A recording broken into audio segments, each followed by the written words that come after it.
The wager. Isabella Wright had always considered herself a woman of great sophistication and foresight. The daughter of a self-made real estate mogul, she'd grown up in a Manhattan penthouse that seemed more like a museum than a home, surrounded by the sort of wealth that most people only dream of. By the time she reached her late 30s, she had not only inherited her father's empire of luxury hotels and fine dining establishments, but she had also expanded it. Under her leadership, the Wright name became synonymous with opulence, exclusivity, and power. Despite her success, life often felt as though it was painted in shades of beige. Isabella lived in a world so carefully controlled that there were no surprises. She always knew exactly what was coming next. The morning yoga on her glass-walled terrace, the fruit and greens breakfast prepared by her private chef, the relentless back-to-back meetings, the endless evenings of charity galas, and glittering networking events. Even her love life followed a predictable pattern. Every man who entered her orbit knew that she was the one in control, that she made the rules, and that if they overstepped, they'd be politely dismissed. She had long since learned that passion was overrated, and that love was simply another form of business negotiation. It was at one of those charity galas, a gala benefiting some cause she didn't particularly care about, but had agreed to sponsor anyway, that Isabella found herself feeling especially jaded. The ballroom was breathtaking, of course. Crystal chandeliers sparkled overhead, live music floated through the air, and the most influential figures in the city were mingling below, exchanging calculated smiles and hushed whispers. Isabella was used to being at the center of attention, and as usual, people made their way to her like moths to a flame. She smiled, nodded, and exchanged polite pleasantries, all while wondering if this was really all life had to offer. That was when Claudia Winters, a socialite whose life revolved around throwing outrageous parties and stirring up gossip, appeared at Isabella's side. Claudia's idea of a conversation starter was something provocative, something designed to jolt Isabella out of her well-maintained composure. "Darling," Claudia drawled, swirling her champagne, "have you ever done something truly reckless, something completely out of character?" Isabella gave her an icy smile. "Recklessness isn't my style. I prefer certainty." "Oh, but certainty is so dull," Claudia purred. "You're always so put together, so perfect. Don't you ever wonder what it would feel like to let go?" The idea was laughable. Isabella thrived on order and control. The thought of doing something impulsive, something that didn't fit neatly into her carefully managed life, felt almost absurd. Claudia wasn't deterred by Isabella's cool demeanor. Imagine this. You marry someone utterly unexpected. Not for love, of course, just for the thrill of it. A complete stranger, someone who doesn't fit into your world at all. You'd have them at your beck and call, and everyone would be talking about it. It would be deliciously scandalous. Isabella raised an eyebrow. "And why would I do something so foolish?" "Because it would make you feel alive," Claudia said, leaning in as if she were sharing a juicy secret. "Think of it as a social experiment. Prove that you can take a risk and come out on top. Besides," she added with a sly grin, "I'll wager you can't handle it." Now that caught Isabella's attention. The implication that she couldn't handle something, anything, was like a challenge to her very identity. She prided herself on being able to navigate any situation, no matter how daunting. Claudia had hit a nerve, and they both knew it.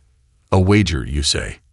Isabella asked, her tone cool but her interest piqued. "Exactly. Marry someone completely unexpected. I'll pick the man. You prove you can handle it, that you can turn any situation to your advantage. If you succeed, I'll publicly acknowledge you as the boldest woman in the city. If you fail, well, you'll have to admit that there's something you can't do." Isabella's green eyes narrowed. It wasn't about the recognition. She couldn't care less about Claudia's opinion. What bothered her was the insinuation that there was a limit to her power, that there was something beyond her control. That was unacceptable. "You've got a deal," Isabella said coolly. "Choose your candidate." Claudia's eyes sparkled with mischief. "Oh, I already have someone in mind." The following week, Isabella met her prospective husband at a cafe in the West Village. Claudia had arranged everything, and Isabella arrived precisely on time, dressed in an impeccably tailored white suit that practically screamed perfection. She didn't know what to expect. Claudia's taste was unpredictable at best, but she certainly wasn't prepared for the man who walked through the door. He was nothing like the polished, ambitious men Isabella usually encountered. He was, for lack of a better word, ordinary. He was tall, broad-shouldered, and Isabella couldn't ignore it, overweight. His dark hair was slightly messy, and his clothing, while clean, lacked any sense of style. He had the kind of face that you might pass on the street without a second glance. He was no one special, no one memorable. He extended a hand. "Hi, I'm Max." "Isabella," she replied, shaking his hand briefly. She was careful not to let her initial surprise show. This man, this entirely unremarkable man, was supposed to be her ticket to proving Claudia wrong. Max, it turned out, was a freelance photographer who specialized in cityscapes and candid portraits. He wasn't wealthy, he didn't come from a prominent family, and he had never set foot in the kind of circles Isabella moved in. He was warm and easygoing, with a quick laugh and an unassuming charm that caught Isabella off guard. She had expected him to be awkward or starstruck, but he wasn't. He treated her like a normal person, which was both refreshing and mildly infuriating. Over the next few weeks, Isabella and Max met several times to discuss the arrangement. She explained that it would be a temporary marriage, just long enough to prove her point. And he agreed, albeit with some hesitation. He wasn't entirely sure why she had chosen him, but he saw it as an adventure, a chance to experience something out of the ordinary. The wedding was a quiet affair, held in a small chapel with only a handful of witnesses. Isabella wore a simple white dress, more out of obligation than sentimentality. Max looked uncharacteristically sharp in a tailored suit that Claudia had arranged for him. As they exchanged vows, Isabella couldn't help but feel a flicker of uncertainty. She had thought this would be a simple exercise in control, a way to demonstrate her mastery over any situation. But there was something about Max's easy smile, his unpretentious manner, that made her wonder if she had underestimated what she was getting into. After the ceremony, they returned to Isabella's penthouse. It was a far cry from the modest apartment Max was used to, and he wandered through the space with wide eyes, marveling at the floor-to-ceiling windows, the sleek modern furniture, and the priceless artwork on the walls. Isabella watched him from a distance, trying to gauge his reaction. He seemed out of place, but not uncomfortable, like he belonged there in a way she hadn't anticipated. "Well," Max said, turning to her with a grin, "here's to our first adventure as husband and wife." Isabella allowed herself a small bemused smile. This was only the beginning after all, and she was determined to prove that she could handle whatever came next, no matter how unexpected. Living together. As the days stretched into weeks, Isabella found herself grappling with the unexpected realities of married life. She had assumed that living with Max would be a minor inconvenience, an easily managed blip in her otherwise perfect routine. But from the very first morning, her neatly ordered world started to shift in ways she couldn't have predicted. Max wasn't loud or disrespectful. In fact, he was annoyingly considerate. He woke up early, earlier than she did, and made coffee before quietly setting up his workspace at the kitchen island. He seemed content to work on his photo edits while listening to music through headphones, barely making a sound. And yet, his mere presence was a constant reminder that she was no longer alone in her carefully curated space. What surprised her most was how unaffected Max appeared to be by their surroundings. The penthouse had always been a statement, a testament to her success. Every piece of furniture, every piece of art, was handpicked to impress. Yet Max never mentioned the cost of anything, never seemed intimidated by the vast windows overlooking Manhattan or the sleek, custom-designed kitchen. Instead, He treated the penthouse as though it were any other apartment. He would kick off his shoes at the door, toss his jacket over the back of a chair, and spread out his notes and camera gear across the granite countertops without a second thought. Isabella wasn't sure whether to be offended or impressed. She found herself studying him more closely than she intended.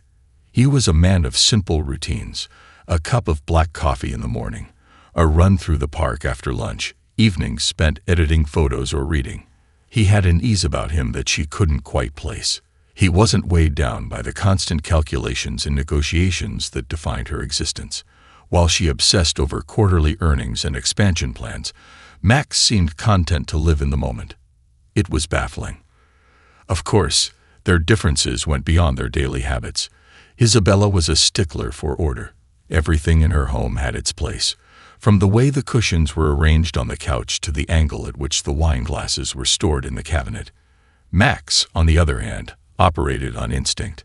He left his camera bag on the floor near the window, his books stacked haphazardly on the coffee table, and his sketches tacked onto the walls with no apparent pattern. It drove her mad, yet she couldn't bring herself to demand that he change. Somehow, the mess felt human, real. Their interactions were another strange adjustment. Max was polite and easygoing, but he also had a quick wit that caught her off guard. He made her laugh more than she had in years, real laughter, not the polite chuckle she reserved for social events. He teased her gently, always stopping short of crossing any lines, and she found herself returning the favor. They bantered over breakfast, swapped dry quips while waiting for takeout, and even started a friendly rivalry over crossword puzzles. Isabella had never been one for games, but Max made it fun. For the first time in as long as she could remember, she felt relaxed. Still, she was reluctant to let her guard down completely. Max might be good-natured and easy to talk to, but this was a temporary arrangement. She reminded herself that their marriage was nothing more than a means to an end, a wager with Claudia, that she was determined to win. Letting Max into her life didn't mean letting him into her heart. As the weeks went by, Isabella noticed something else. Max was different from anyone she had ever known. He wasn't impressed by wealth or status. He didn't care about power plays or high-profile connections. His world revolved around creativity, curiosity, and a quiet determination to tell stories through his photographs. When he talked about his work, his whole face lit up. He would describe the way the sunlight caught a certain building at dusk, or how a fleeting expression on a stranger's face could convey a lifetime of emotion. It was oddly captivating. She found herself asking him questions about his projects, drawn to the passion in his voice. One evening, as they sat on the couch going over some of his latest shots, Isabella caught herself wondering what it would be like to have that kind of freedom, to create something simply because it mattered to her, not because it would generate a profit or enhance her reputation. The thought unsettled her. She had spent her entire life chasing success, proving herself, building an empire. She had never considered the possibility of doing something just for the joy of it. And yet Max's influence was hard to ignore. He encouraged her to try new things, subtly nudging her out of her comfort zone. When he cooked dinner one night, a simple pasta dish with fresh ingredients he'd picked up from a local market, she realized it had been years since she tasted something so honest and unpretentious. He suggested they explore parts of the city she hadn't visited since her youth, and before she knew it, she was walking through neighborhoods she barely recognized, seeing her city through his lens. For his part, Max seemed genuinely curious about her world. He asked her questions about her business, her family, her ambitions. He didn't shy away from her sharp edges or her no-nonsense demeanor. Instead, he treated her as an equal, never pandering or pretending to be someone he wasn't. She didn't know whether to find it endearing or exasperating. No one had ever been so normal around her before. It was disarming. Despite her best efforts to keep their relationship purely transactional, Isabella couldn't deny that Max had a way of making her feel more grounded. He wasn't just a challenge to overcome. He was a reminder that there was more to life than power and control. For the first time in years, she started to wonder if maybe, just maybe, there was another way to live, one that wasn't dictated by the relentless pursuit of perfection. Of course, she wasn't ready to admit that to anyone, least of all herself.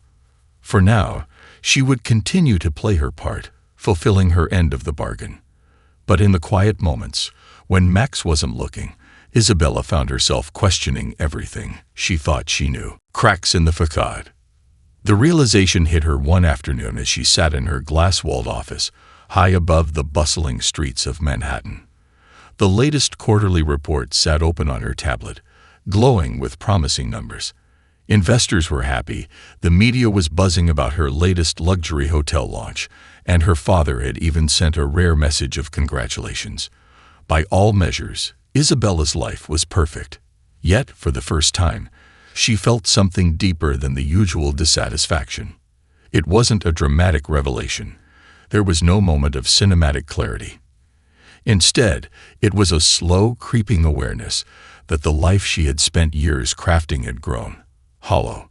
The grandeur, the control, the relentless pace, it all felt like a stage play she had rehearsed so many times that the lines were now automatic.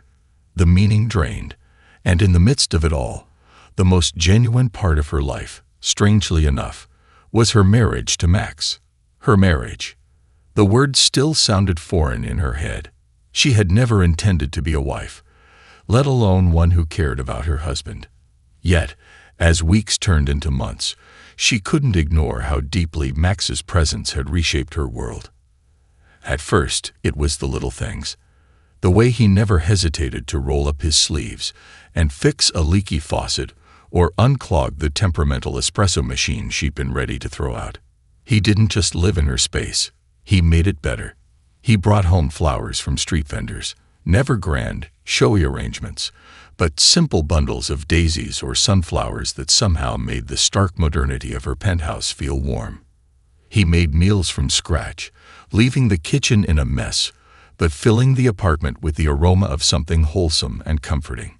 And then there were the moments she caught him off guard. Max often stayed up late, editing photos at the dining table. He'd have his headphones on, his expression focused yet calm, as if the world outside didn't exist. When she couldn't sleep, she'd quietly watch him from across the room, studying the way his fingers moved over the trackpad, the faint smile that appeared when he got a shot just right. There was a simplicity in his contentment that felt utterly foreign to her. It wasn't about impressing anyone or hitting a target. It was just real. Isabella tried to keep a distance. She reminded herself daily that this was a temporary arrangement, that their marriage was nothing more than a well-constructed play to win a bet. But Max had a way of slipping past her defenses without even trying. He didn't push or prod. He didn't demand anything from her. He simply existed in her orbit, genuine and unpretentious, and that authenticity made her question the very foundation of her own life. One evening, they were sitting on the couch after dinner, flipping through streaming options. She handed him the remote, preferring to let him choose. To her surprise, he picked a documentary about an artist who created massive, intricate sand sculptures on remote beaches, knowing full well that the tide would eventually wash them away. Isabella couldn't imagine spending hours on something so impermanent, but as the film unfolded, she found herself captivated. The artist's dedication, his acceptance of the inevitable destruction, and his joy in the act of creation, all of it fascinated her. "That's what I love about art," Max said as the credits rolled. "It's not always about the final product. Sometimes it's just about the process, the experience of making something, even if no one else ever sees it." Isabella glanced at him, a faint frown creasing her forehead. "I've spent my entire life making things that last. Buildings, businesses, a legacy. And that's impressive," Max said, turning toward her. "But don't you ever want to create something just for yourself? Something that doesn't have to endure, that doesn't have to be perfect?" The question lingered in the air, and Isabella felt a pang of discomfort. She had never thought of creation in those terms. To her, success was measured by permanence and recognition. The idea of making something purely for the sake of making it felt frivolous. And yet, as she watched Max's easy smile, she couldn't help but wonder if he was onto something. In the weeks that followed, Isabella started to experiment, albeit cautiously. She bought a small set of watercolor paints and a sketch pad, leaving them on the kitchen counter where Max would see them. He didn't say anything at first, just smiled when he noticed her new supplies. When she finally worked up the nerve to try them, she felt ridiculous at first. The lines were uneven, the colors too bold or too faint. But something about the act of brushing paint onto paper, of creating something without a plan, was oddly freeing. Max encouraged her without being overbearing. "You don't have to show me," he said one evening as she hunched over her first attempt. "This is just for you." "Good," she muttered, "because it's terrible." "It doesn't matter," he replied with a shrug. "It's yours." Isabella didn't expect her small creative experiment to have much of an impact, but over time she noticed a shift. Her days still began with yoga and ended with business meetings, but now there was a space in between for something entirely hers. She began to look forward to those quiet moments with her sketchpad and paints, even if she never intended to share them. For once, she was doing something that wasn't tied to her career or reputation. It was a small rebellion against the rigidity of her life, and it felt surprisingly good. Max, for his part, never made a big deal of her budding artistic interest. He didn't shower her with compliments or critique her work. He simply left her to her own devices, occasionally offering a gentle, "That's nice," or "You're getting better."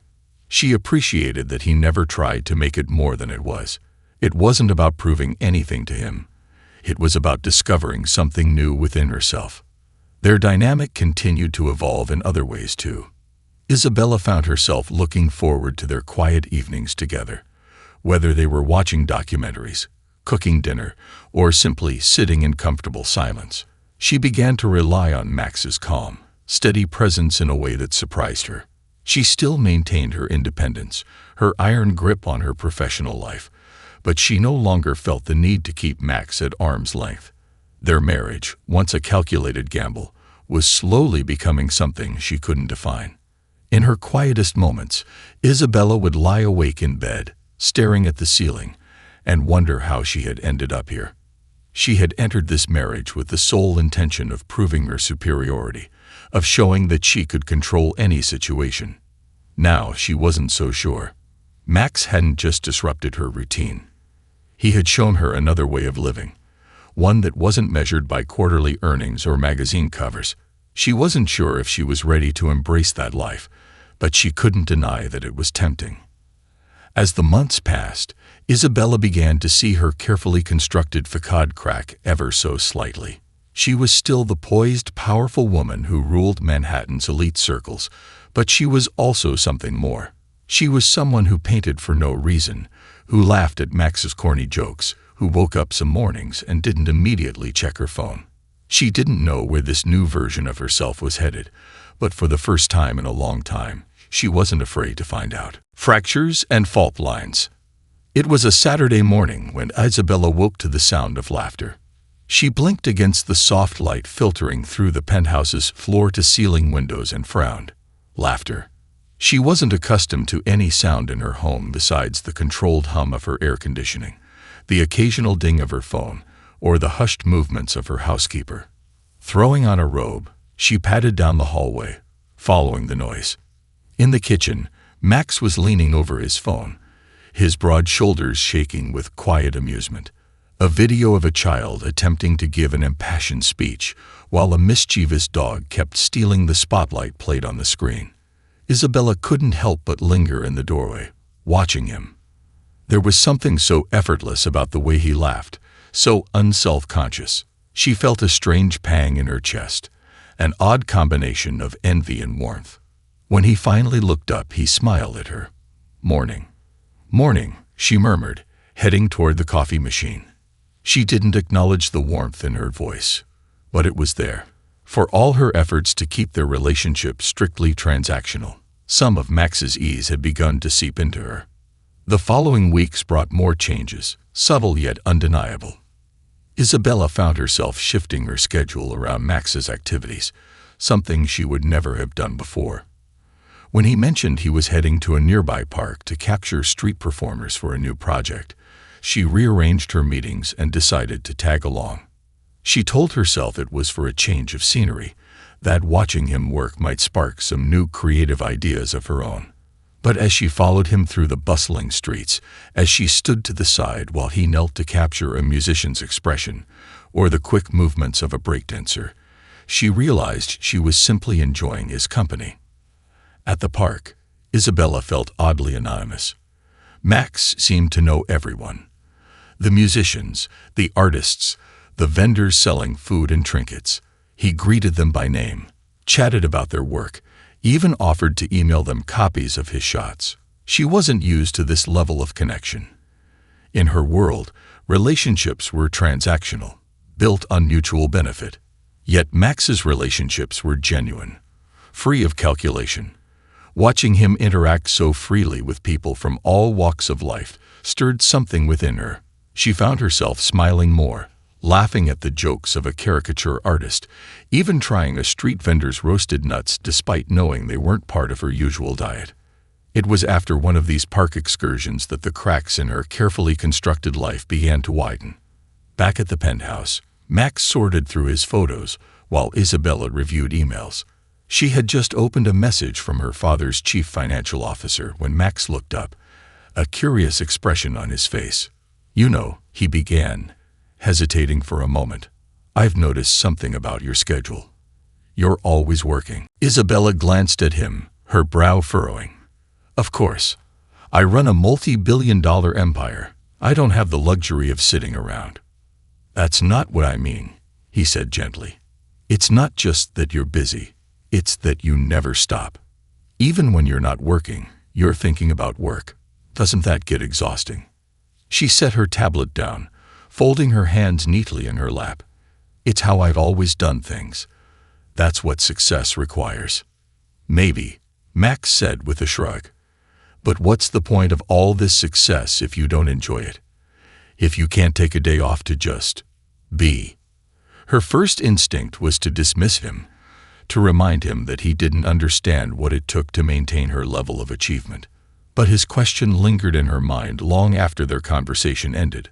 Over the next few days, as she navigated her usual whirlwind of meetings and negotiations, his words echoed in her thoughts. She began to wonder if she had become so focused on building her empire that she had forgotten what it felt like to live. That realization became harder to ignore as the holidays approached. Normally, Isabella would host a lavish party, filled with the city's elite, each detail carefully planned to maintain her image of perfection. This year, she found herself less enthusiastic about the idea. She mentioned her reservations to Max one evening, expecting him to encourage her to go through with it. Instead, he offered an alternative. "What if we did something different this year?" he suggested. "No gala, no guest list, just something simple. Something that's more about enjoying the moment and less about impressing people." Isabella looked at him skeptically. "You mean, like a quiet dinner at home?" "Why not?" he said with a grin. "We could cook together, maybe watch a movie. Something relaxed." She wanted to argue, to remind him that her image mattered, that appearances were everything. But the truth was, the idea of a quiet evening with Max sounded far more appealing than another night of orchestrated perfection. She hesitated for a long moment before finally nodding. "Fine. We'll try it your way." The holidays came and went without the usual fanfare, and Isabella found herself content. The evening they spent together was nothing like her usual celebrations. There were no photographers, no carefully curated outfits, no high-profile guests. It was just her and Max, cooking a meal that turned out slightly overcooked, watching a classic movie while drinking wine from mismatched glasses. For once, she wasn't concerned about how she looked or what people thought. She was simply present. Afterward, as they sat on the couch in comfortable silence, Isabella realized that she hadn't thought about work all night. She hadn't worried about her next big project or what her competitors were doing. Instead, she had laughed, cooked, and shared a quiet, meaningful evening with someone who didn't demand anything from her except her time and attention. And that's when the cracks in her facade turned into something deeper. Isabella began to see that her life, her carefully built empire, wasn't as unshakable as she had always believed. She had spent years constructing walls around herself, ensuring that no one could hurt her, that no one could take away what she had worked so hard to achieve. But Max had found his way through those walls, not by force, but by simply being himself.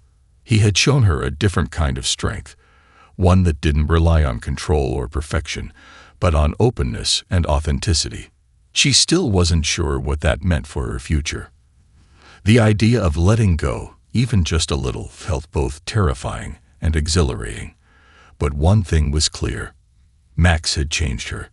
The woman who once thrived on order and predictability was now starting to see the beauty in imperfection, the value in simplicity, and the possibility of a life that wasn't defined solely by success.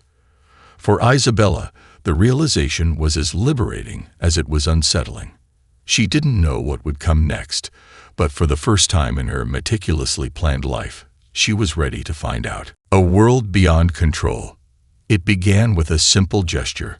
One evening, Max came home with a worn leather-bound journal tucked under his arm. He handed it to Isabella without preamble. "What's this?" she asked, turning it over in her hands. The leather was soft, the pages thick and slightly yellowed. She opened it to find an inscription in neat handwriting. "The world is too vast to capture all at once, but we can always start somewhere. It's something I found at a small shop downtown," Max said, watching her reaction. "I thought you might like it. You're always talking about how structured everything is. Your life, your work. This is a blank slate. No rules, no deadlines, just a space to do whatever you want." She raised an eyebrow, her instinctive response to reject the idea bubbling to the surface. She had never kept a journal. Writing without purpose, without a goal, seemed frivolous, but something in Max's quiet sincerity stopped her from brushing it off. She set it aside with a polite smile, not making any promises. Later that night, after Max had gone to bed, she opened the journal again and stared at the blank pages. She told herself she was simply curious, that she wasn't actually going to use it, but her hand hovered over the page, and before she knew it, she was writing. At first, the words came haltingly. She wasn't sure what to say. Her life was a series of carefully orchestrated events. What was there to record? But as the pen glided across the paper, she found herself pouring out thoughts she hadn't realized she'd been holding back.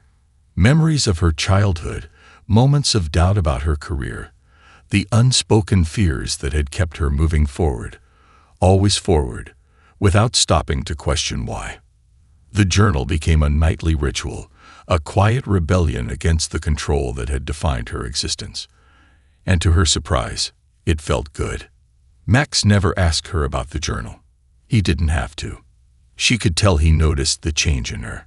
She wasn't sure when it started, but she began to look forward to their evenings together in a way she never had before. It was no longer just about fulfilling an arrangement. It was about sharing something real. They cooked meals side by side, traded stories from their day, and fell into a comfortable rhythm that felt more genuine than any relationship Isabella had ever known. Their conversations deepened. One night, as they sat on the couch, Max asked her a question that caught her off guard. If you could do anything, anything at all, without worrying about the consequences, what would it be? Isabella frowned, caught off guard. "I don't understand the question." "It's simple," Max said. "Forget the business, the image, the expectations. What's something you've always wanted to do, just for you?" She hesitated. She had spent so much of her life focused on meeting expectations, on achieving and maintaining her status, that she couldn't remember the last time she had allowed herself to dream outside those boundaries. "I suppose I've never thought about it," she admitted. "Well, think about it now," Max encouraged. "There's got to be something you've always been curious about or wished you'd tried." She sat back, the question turning over in her mind.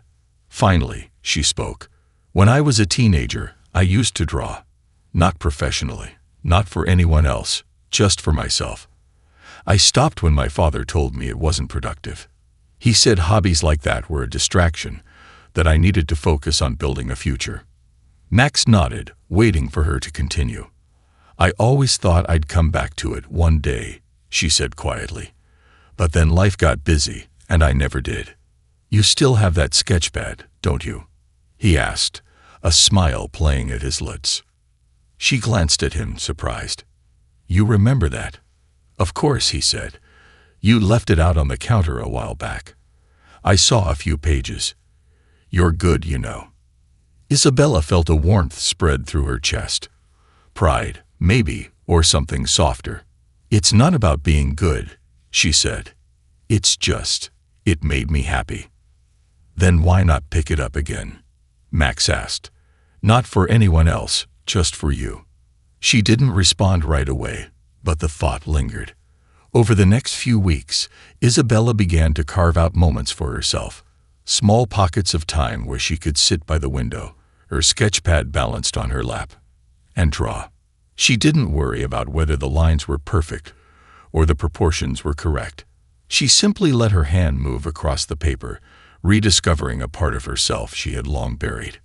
Max encouraged her every step of the way. Though he never pushed, he had a way of quietly supporting her, of making her feel safe enough to explore this new side of herself. And in return, she found herself opening up to him in ways she hadn't anticipated. She shared stories from her childhood, her fears about the future, her struggles with the weight of the life she had built. Max listened without judgment, his presence steady and reassuring. One evening, as they stood on the terrace, watching the city lights sparkle against the dark sky, Isabella turned to him. Do you ever wonder what would have happened if we hadn't gotten married? She asked. Max looked at her, his expression thoughtful. I think about it sometimes. I don't know where I'd be, but I'm pretty sure I wouldn't have found this version of myself. She tilted her head. What do you mean? I mean that you've changed me too, Max said, his voice soft. Being around you has made me see things differently. I've always been the guy who floats through life, who doesn't take things too seriously. But you have this drive, this determination. It's made me think about what I really want, about what it means to be fully present in my own life. Isabella studied him, her heart tugging in a way that felt unfamiliar. She had always been the one who kept people at arm's length, who maintained control at all costs. But with Max, she didn't feel the need to guard herself. She felt seen, understood, and, dare she admit it, loved. As the months went on, Isabella continued to rediscover herself. She drew more, wrote more, and allowed herself to embrace moments of imperfection. She no longer felt the need to impress or prove anything. For the first time, she was living not for the image, but for the experience. And with Max by her side, she found a kind of happiness she had never known. A happiness born not of control, but of letting go.